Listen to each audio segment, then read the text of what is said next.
श्री शिवाय नमस्तुभ्यम्। अथ 10वां अध्यायः षष्ठी स्थिति आदि 5 कृत्यों का प्रतिपादन। प्रणव एवं पंचाक्षर मंत्र की महत्ता। ब्रह्मा विष्णु द्वारा भगवान शिव की स्तुति तथा उनका अंतर्ध्यान होना। ब्रह्मा और विष्णु बोले, हे प्रभु, हम दोनों को सृष्टि आदि 5 कृत्यों का लक्षण बताइए। शिवजी बोले, मेरे कृत्यों को समझना अत्यंत गहन है, तथापि मैं कृपापूर्वक तुम दोनों को उनके विषय में बता रहा हूँ। हे ब्रह्मा और अच्युत, सृष्टि, स्थिति, संहार, तिरोभाव और अनुग्रह, ये 5 ही मेरे जगत संबंधी कार्य हैं, जो नित्य सिद्धि है। संसार की रचना का जो आरंभ है वह सर्ग है। मुझसे पालित होकर सृष्टि का सुस्थित रूप से रहना ही उसकी स्थिति कहा गया है। उसका विनाश ही संहार है। प्राणों का उपक्रमण ही तिरोभाव है। इन सब से छुटकारा मिल जाना ही मेरा अनुग्रह है। इस प्रकार मेरे 5 कृत्य हैं। इन मेरे कर्तव्यों को चुपचाप अन्य पंचभूतादि वहन करते रहते हैं। जैसे जल में पड़ने वाले गोपुर बिंब में आवागमन होता रहता है। सृष्टि आदि जो 4 कृत्य है वे संसार का विस्तार करने वाले हैं। 5वां कृत्य अनुग्रह मोक्ष का हेतु है।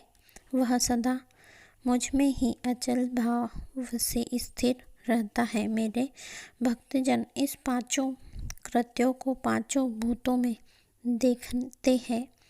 सृष्टि भूतल में स्थिति, जल में संहार, अग्नि में तिरोभाव, वायु में अनुग्रह, आकाश में स्थित है। पृथ्वी से सबकी सृष्टि होती है।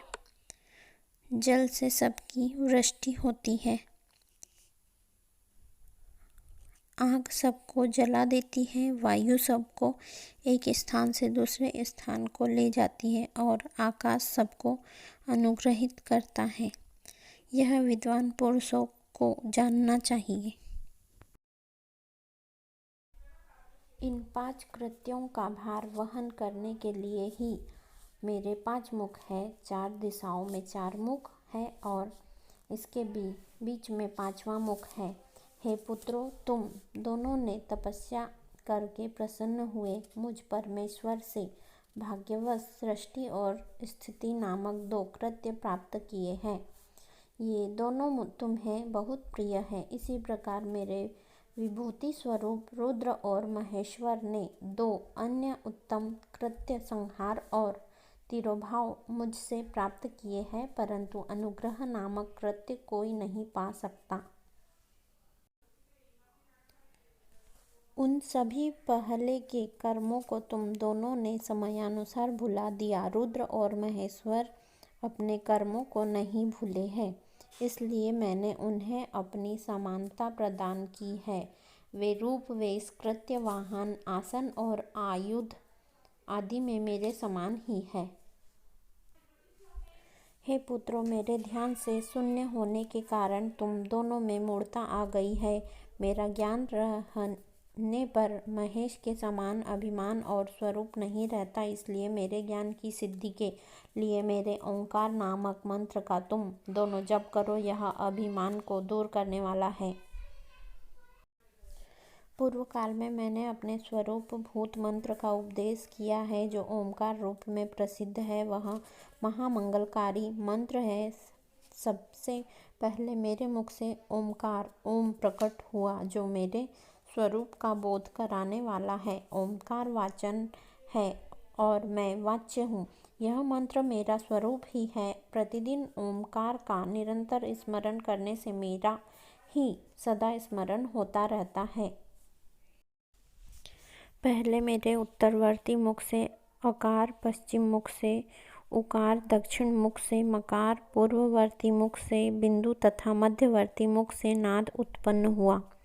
इस प्रकार 5 अवयवों से युक्त होकर ओंकार का विस्तार हुआ है। इन सभी अवयवों से एकीभूत होकर वह प्रणव ओम नामक एक अक्षर हो गया। यह नाम रूपात्मक सारा जगत तथा वेद वर्णित स्त्री पुरुष वर्ग रूप दोनों कुल इस प्रणव मंत्र से व्याप्त है।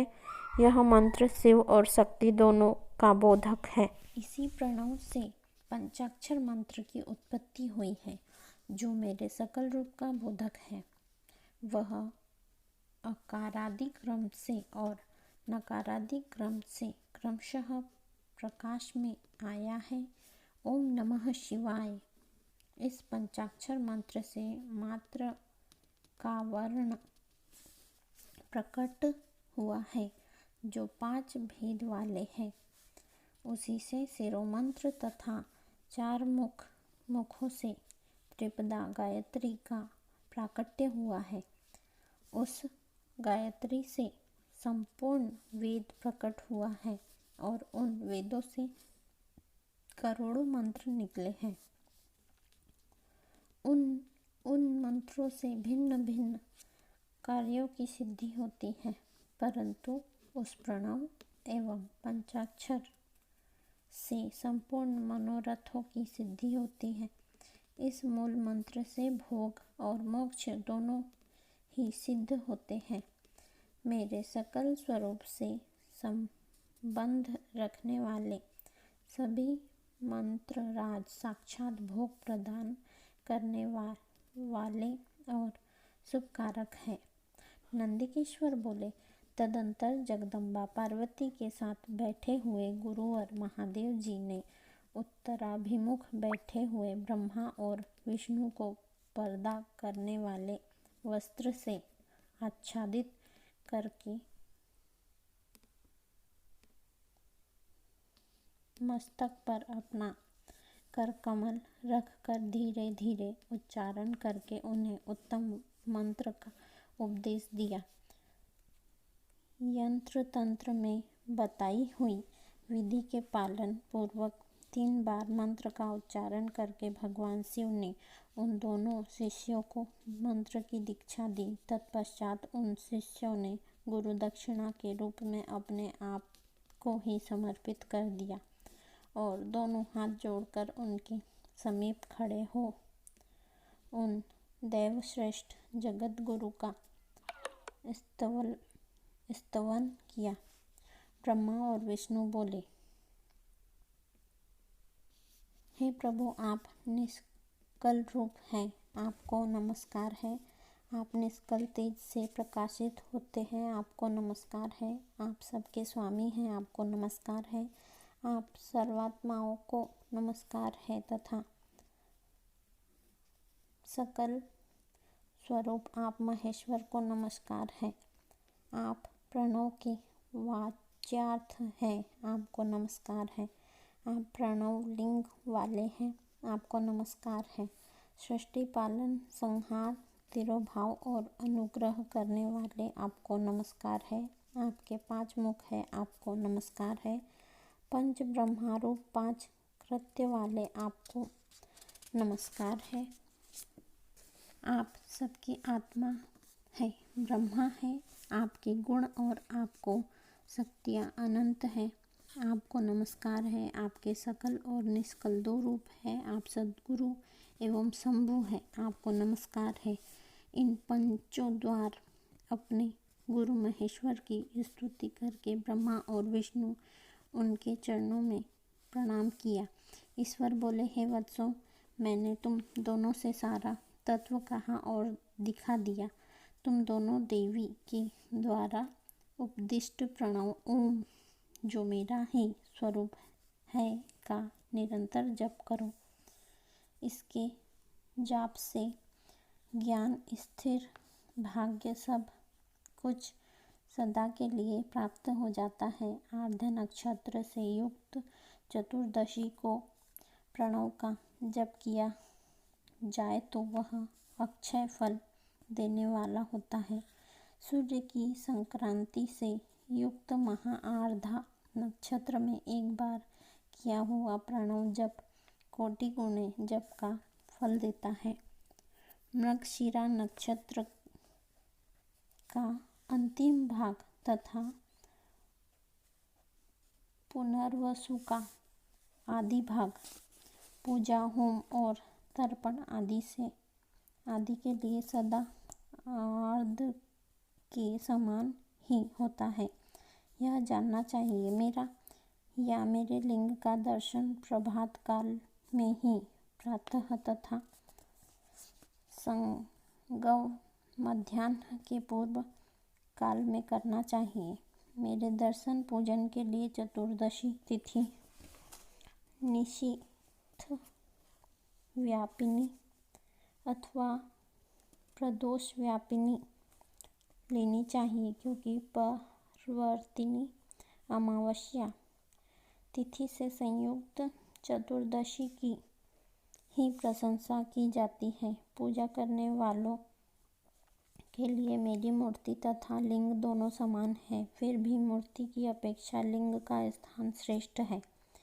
इसलिए मुमुक्षु पुरुषों को चाहिए कि वे वेर मूर्ति से भी श्रेष्ठ समझकर लिंग का ही पूजन करें। लिंग का ओमकार मंत्र से ओम और वेर का पंचाक्षर मंत्र से पूजन करना चाहिए। शिवलिंग की स्वयं ही स्थापना करके अथवा दूसरों से भी स्थापना करवाकर उत्तम द्रव्यमय उपचारों से पूजा करनी चाहिए।